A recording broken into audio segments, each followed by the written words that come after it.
Assalamualaikum warahmatullahi wabarakatuh. Waalaikumsalam warahmatullahi wabarakatuh. Baik, pada kesempatan kali ini kita akan mendengarkan seorang balighah berbagi pengalaman, berbagi cerita tentang bagaimana pengalaman beliau selama menyampaikan syariat agama kepada orang-orang di sekitarnya.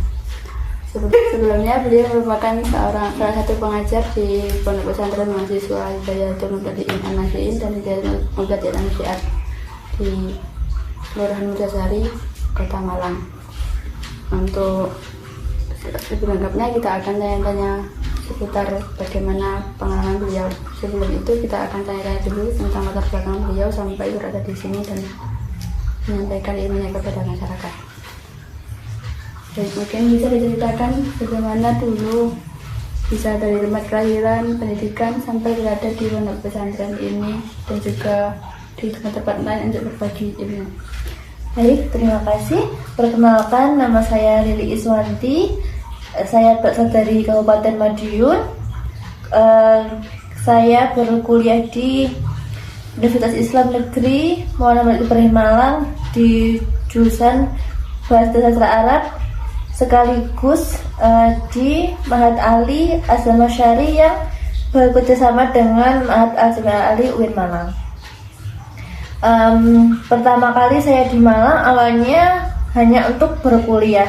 Kemudian karena beberapa ilmu yang sudah saya dapatkan dan di Ma'had Ali itu khususnya saya memang diajarkan untuk bagaimana menyampaikan kalam-kalam Allah, menyampaikan ayat-ayat Al-Quran, menyampaikan hadis Nabi kepada para masyarakat sekitar. Jadi dengan kondisi itulah akhirnya saya bisa terjun di dunia dakwah ini, menyampaikan sedikit dari apa yang saya punya. Tadi kan disebutkan bersamaan dengan kuliah di UIN Malang juga ada di Ma'had Ali. Mungkin bisa dijelaskan lebih dulu Ma'had Ali itu basisnya atau maksudnya seperti apa? Baik, jadi pada tahun 2018 Ma'had Al-Jami'ah Al-Ali UIN Malang itu bekerjasama dengan Ma'had Ali Azam Syari milik Pondok Pesantren Modern Arifai Gunung Legi. Jadi Ma'had Ali itu adalah semacam universitas yang di bawah naungan pondok pesantren. Nah, di Ma'had Ali ini hanya ada satu jurusan atau kita menyebutnya takhusus. Kebetulan di Ma'had Ali Azam Syari ini takhususnya adalah fikih nisa, yaitu fikih perempuan. Begitu. Jadi dengan adanya kerjasama ini, akhirnya di waktu yang bersamaan saya dan beberapa teman saya bisa melakukan atau menempuh studi ya jenjang S1. Kalau di kampus, kalau di Ma'had Ali namanya marhala ula atau setara dengan S1. Berarti untuk Ma'had Ali ini pembelajarannya dengan kitab kuning seperti pondok-pondok. Iya, betul. Pembelajarannya menggunakan kitab-kitab kuning. Jadi yang kita pelajari adalah ilmu-ilmu fikih, ilmu-ilmu tauhid, tasawuf, usul fikih dan lain sebagainya. Sama seperti kuliah, hanya saja sumbernya adalah kitab-kitab kuning atau kitab-kitab klasik karangan ulama-ulama terdahulu. Jadi terus kalau sampai di pondok ini bagaimana ceritanya? Jadi kenapa kok bisa sampai di pondok ini? Jadi tahun 2021 awal mulanya pondok ini berdiri itu baru ada Pondok Putra. Kemudian tapi dari salah satu pendiri sudah menyampaikan bahwa ini berencana akan mendirikan Pondok Putri. Nah, dari situ saya diminta untuk membantu, membersamai teman-teman yang belajar di Pondok Putri ini mulai tahun 2022. Nah, karena saya merasa ini adalah kesempatan berharga, kesempatan untuk bisa berbagi ilmu, kesempatan untuk belajar lebih. Jadi saya ambil kesempatan itu hingga akhirnya saya sampai di tempat ini. Terus berarti yang ada di pondok ini rata-rata mahasiswa atau semuanya mahasiswa? Sesuai namanya, karena ini adalah pondok pesantren mahasiswa, berarti semua yang di sini adalah para mahasiswa dan mahasiswi dari berbagai kampus yang ada di Kota Malang. Mungkin bisa diceritakan bagaimana menghadapi para mahasiswa ini dengan tingkah polanya yang bermacam-macam. Maksudnya untuk menyampaikan, selain menyampaikan ilmu-ilmu agama kan mereka juga akan berinteraksi langsung dengan jenengan setiap hari. Jadi bagaimana bisa mengontrol mereka, membimbing bagaimana yang baik dan benar. Baik, sebenarnya ada perbedaan antara mengajar dan bisa dikatakan sebagai salah satu pengasuh lah, atau yang membantu untuk mengurusi teman-teman saat di sini. Ketika kita mengajar itu berarti kita menyampaikan ilmu terus selesai. Nah, tapi kalau misalkan di pondok pesantren kita selain mengajar juga mengasuh mereka, membersamai mereka dalam kesehariannya, itu ada tanggung jawab yang lebih. Jadi tidak hanya sekedar datang menyampaikan ilmu terus pulang, tapi juga bagaimana mengawal keseharian mereka, mengawal bagaimana mereka itu secara lahir dan batin terus terikat dengan hukum-hukum Allah. Jadi dimanapun dan kapanpun tidak pernah melupakan syariat-syariat Allah. Itu memang sebuah tantangan tersendiri ya, karena kalau misalnya untuk usia anak-anak mungkin masih bisa diatur, masih bisa manut lah bahasanya. Tapi karena ini adalah mahasiswa yang mana mereka sudah punya pemikiran tersendiri, punya tersendiri, jadi memang effortnya agak lebih. Tapi itu salah satu tantangan dalam berdakwah juga, bisa dikatakan itu salah satu seni bagaimana cara kita melatih kemampuan kita. Dari hal seperti itu akhirnya kita akan belajar dan terus belajar. Nah, sebenarnya kalau mahasiswa kan apalagi zaman sekarang mungkin identik dengan perkembangan zaman, globalisasi atau medsos dan lain-lain. Dan sepertinya medsos ini seperti mengambil alih kehidupan manusia, terutama ya milenial dan seterusnya itu. Mungkin kalau di pondok sini kan sebenarnya arahnya masih salah. Tapi bagaimana menghadapi ya pola pikir anak-anak mahasiswa ini yang sudah transisi lah antara yang tradisional banget ke yang modern banget. Untuk menghadapi tantangan zaman sekarang ya, dengan seolah-olah dunia maya itu adalah dunia sesungguhnya, mengalahkan dunia nyata. Jadi kalau menurut saya yang penting kita tanamkan dulu kepada teman-teman santri bahwasanya yang benar itu yang adalah benar, yang salah adalah salah. Jadi biar tidak mencampur adukan antara kebenaran dan kebatilan. Nah, ketika memang basicnya antara benar dan salah itu sudah tertanam dalam diri mereka, harusnya mereka sudah bisa membedakan, oh yang ini adalah salah, yang ini adalah benar. Yang benar harus diikuti, yang salah harus ditinggalkan. Selain itu kami juga mengajarkan kepada mereka bahwasanya sebisa mungkin ketika melihat sebuah kebenaran itu sedikit pun harus kita teruskan kepada yang lain. Begitu pula jika melihat kemungkaran sedikit pun itu juga harus dicegah ya. Bagaimanapun dengan upaya yang mereka bisa. Nah, kalau misalnya di medsos ini misalkan melihat hal-hal yang keliru atau hal-hal yang seharusnya tidak dilakukan, berarti tidak perlu ditiru, dan apabila ada menemukan hal yang sejenis harus bisa mencegahnya atau harus bisa, oh ini gimana biar nggak terjadi. Begitu pula kalau ada hal-hal yang baik maka harus disebarkan, dan sebisa mungkin tidak hanya menyebarkan tapi juga melakukan kebaikan itu. Jadi kita perkuat fondasi keimanannya seperti itu. Kira-kira bidang-bidang ilmu apa yang sekiranya penting untuk didulukan, diajarkan kepada mahasiswa-mahasiswa ini untuk ngasih fondasi tadi, ngasih kekuatan ke mereka menghadapi kehidupannya yang masih labil dan lain-lain lah. Kalau ilmu yang awal sekali ya harus ditanamkan, sebenarnya nggak cuma di kalangan mahasiswa ya, di setiap orang. Yang ini dari kecil, yang pertama harus kuat akidahnya. Jadi tauhidnya itu harus sudah tertanam dari sejak kecil, karena tauhid, akidah, keimanan itu yang akan menjadi tolak ukur langkah kita selanjutnya. Itu yang penting. Jadi meskipun ini adalah pondok pesantren mahasiswa, di sini tidak pernah meninggalkan pembelajaran tentang tauhid dan akidah. Itu yang pertama. Yang kedua, karena kita sebagai manusia diciptakan untuk beribadah, maka kita perlu ilmu tentang syariat. Jadi kita perlu ilmu fikih. Jadi setelah tauhid, kita pelajari ilmu fikih yang itu berkaitan dengan ibadah-ibadah keseharian kita.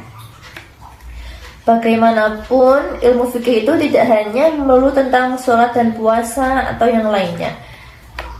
Hingga saat ini kan fikih, apalagi yang muamalah itu kan terus berkembang seiring dan sejalan dengan perkembangan zaman. Jadi kita sebagai generasi muda itu tidak hanya mempelajari ilmu-ilmu, oh yang penting tahu kalau ini sholat, ini puasa, tapi harus tahu bagaimana seandainya ada permasalahan seperti ini di zaman ini, bagaimana menyelesaikannya dengan berlandaskan ilmu-ilmu fikih tentang dari kaidah-kaidah fikih yang telah dirumuskan oleh para ulama terdahulu. Ya, gitu.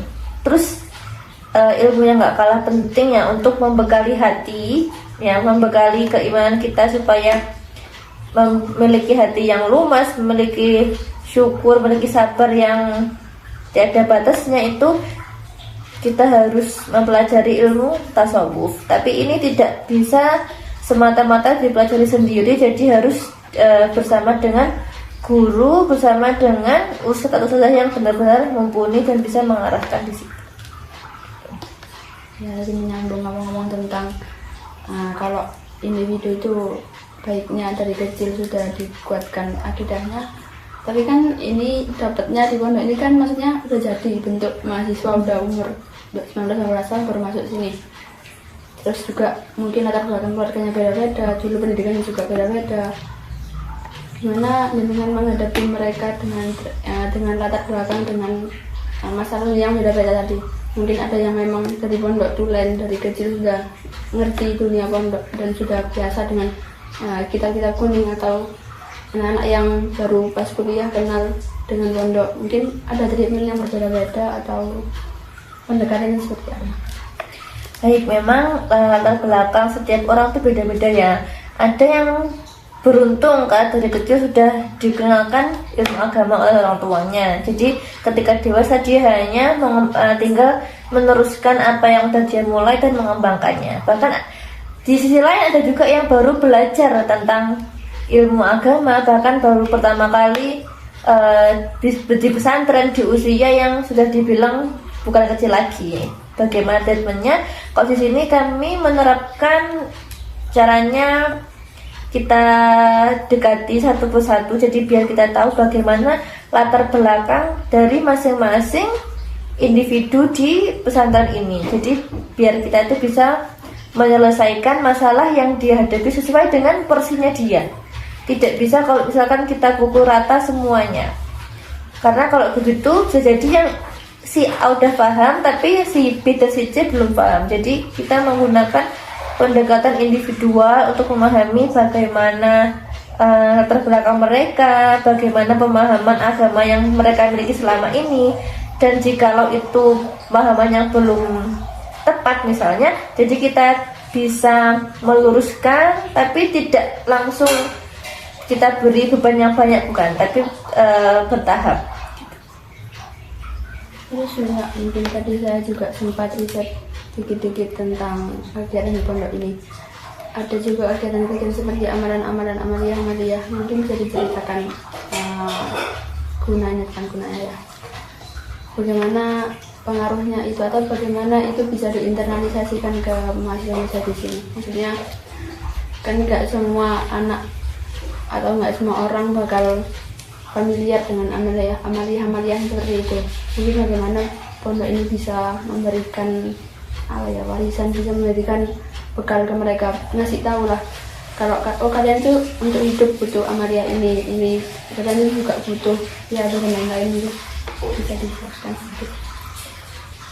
Baik, memang di pondok kami ada beberapa amalan atau wirid yang memang itu kita wajibkan, bukan bahasanya gimana ya, kita anjurkan lah untuk teman-teman saya di sini.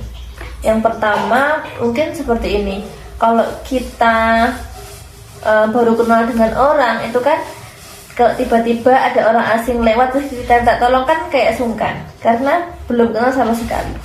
Nah tapi kalau kita udah kenal dekat, kita akrab, kalau sewaktu-waktu kita butuh pasti kita nggak sungkan dan dia juga akan nolong kalau sudah kenal, sudah akrab. Nah itu analogi sederhana sebenarnya. Jadi sama halnya dengan hubungan kita dengan Tuhan ya, hubungan dengan Allah. Kalau misalnya kita itu sering mendekatkan diri kepada Allah, berarti nanti kalau misalkan sewaktu-waktu kita butuh, kita kepepet, Allah akan menolong. Karena ketika kita berdoa misalnya, Allah akan merasa, oh ini orang yang sering berdoa kepadaku, sering berzikir gitu. Jadi akhirnya nama kita itu nggak asing lagi gitu bagi Allah. Nah sama, kita ingin menerapkan hal itu di pondok ini. Jadi ketika ada sesuatu yang, karena kita kan nggak bisa meramal ya kapan kita dapat musibah, kapan kita akan beruntung, kita kan nggak tahu. Jadi itu sebagai antisipasi. Misalnya, oh nanti kalau ternyata terjadi musibah itu kita bisa satu memiliki hati yang luas, dalam artian bisa bersyukur, bisa bersabar atas apa yang kita dapat itu. Yang kedua, amal-amal ini adalah sebagai benteng lah, sebagai benteng atau sebagai senjata kita untuk menghadapi atau menangkal hal-hal yang tidak kita inginkan. Memang sulit untuk diwujudkan ya, dirasionalkan, karena ini sesuatu yang memang tidak berwujud. Jadi ini kembali ke keyakinan masing-masing. Tapi sebagai seorang muslim gitu ya, kita di sini emang nggak mengatakan ini amalan A, ini amalan B. Simpelnya kita itu diminta untuk selalu ingat kepada Allah. Nah, caranya bagaimana? Ya caranya dengan berzikir itu. Kalau misalnya nggak dibiasakan dari sekarang, nanti mungkin akan susah. Jadi gitu untuk kehidupan selanjutnya. Itulah caranya membiasakan teman-teman di sini untuk selalu, ya apapun yang mereka lakukan itu selalu mendekatkan mereka kepada Allah. Jadi selalu ingat Allah dimanapun dan kapanpun. Tadi kan sudah jelaskan panjang lebar tentang teknis apa ya, sesuatu yang sifatnya teknis banget. Mungkin sekarang saya ingin menggali ya momen-momennya di sini. Sudah beberapa tahun di sini membersamai mahasiswa-mahasiswa di sini, santri-santri di sini.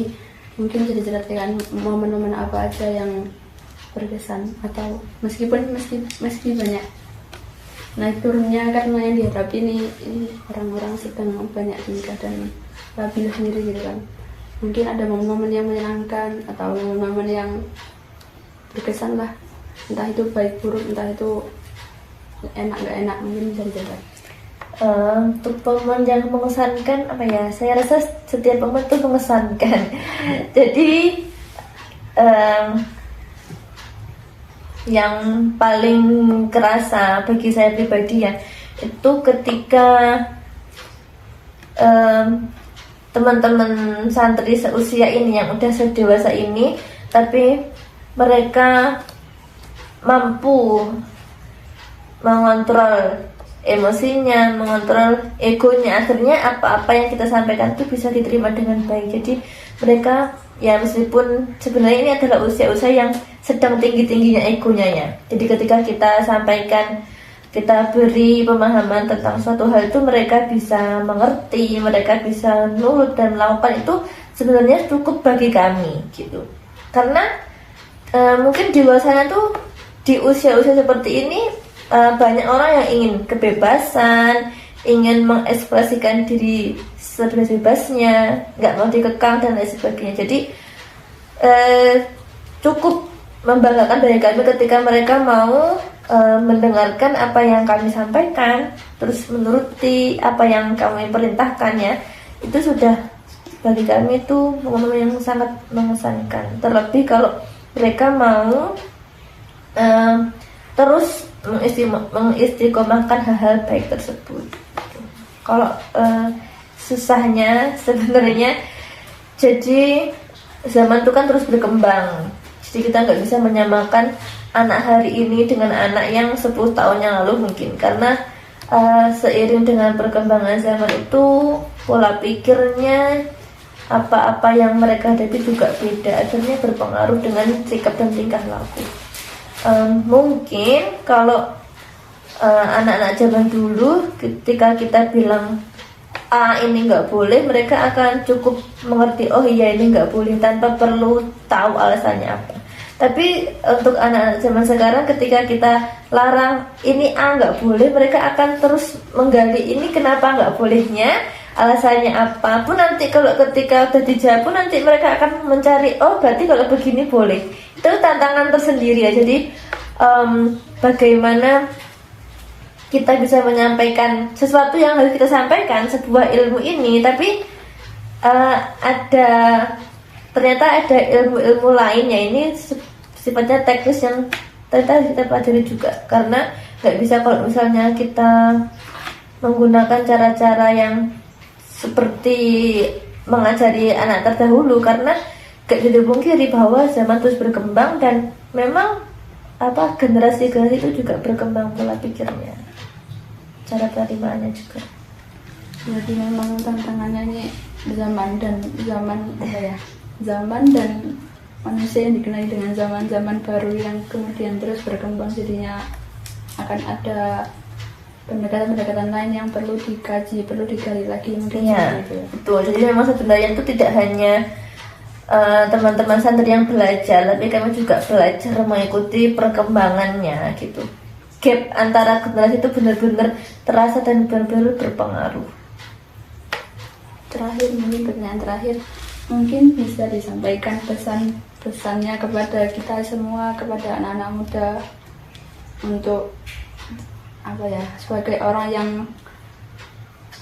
dititipi ilmu, diberi kesempatan untuk belajar lebih lanjut, setidaknya sampai perguruan tinggi ini, mungkin ada pesan-pesan ke depan harus seperti apa, atau ke depan mempunyai kewajiban untuk menyampaikan ilmu meskipun sedikit.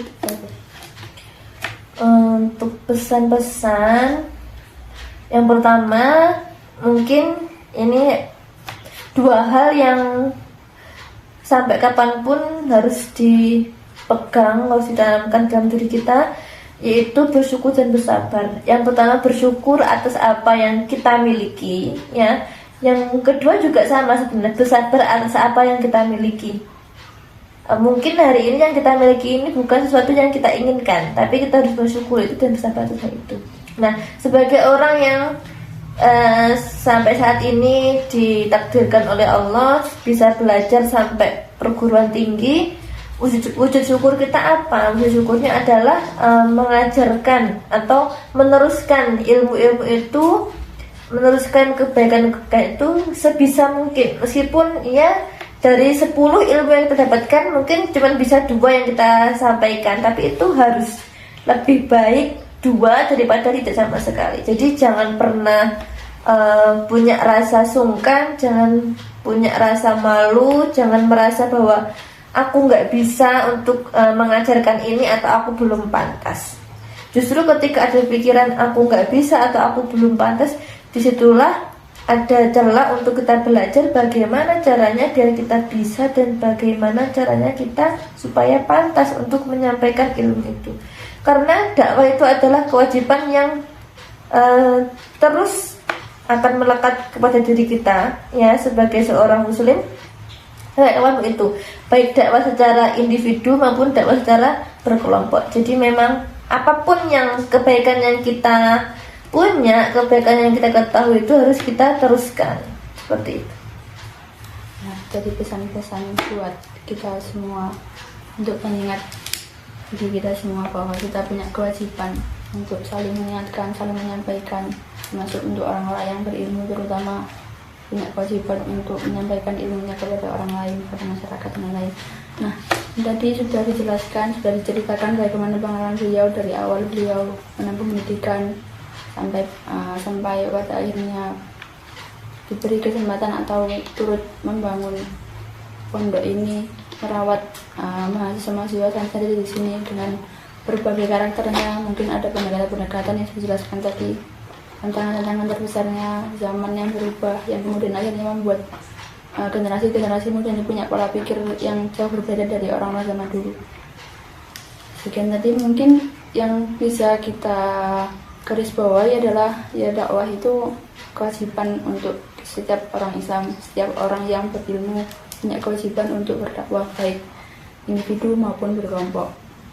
Dan itu mungkin pendekatan-pendekatan tadi itu perlu diperhatikan baik-baik. Kalau dijelaskan ada faktor-faktor teknis yang harus dipelajari selain dari konten-konten keislaman, konten-konten dakwah itu sendiri, tapi ada faktor teknis yang lain seperti bagaimana mendekati santri, bagaimana memperlakukan anak-anak ini dengan berbagai karakternya tadi. Sekian saja, saya ucapkan terima kasih banyak atas waktu yang diberikan. Semoga dengan diberi kesabaran lebih untuk melanjutkan dakwah, melanjutkan untuk merawat santri-santri di sini ataupun di luar sana, juga diberi kekuatan oleh Allah untuk terus menyampaikan kebenaran-kebenaran agama kepada masyarakat luas. Sekian wawancara atau sesi berbagi pengalaman kali ini. Kurang lebihnya mohon maaf. Wassalamualaikum warahmatullahi wabarakatuh.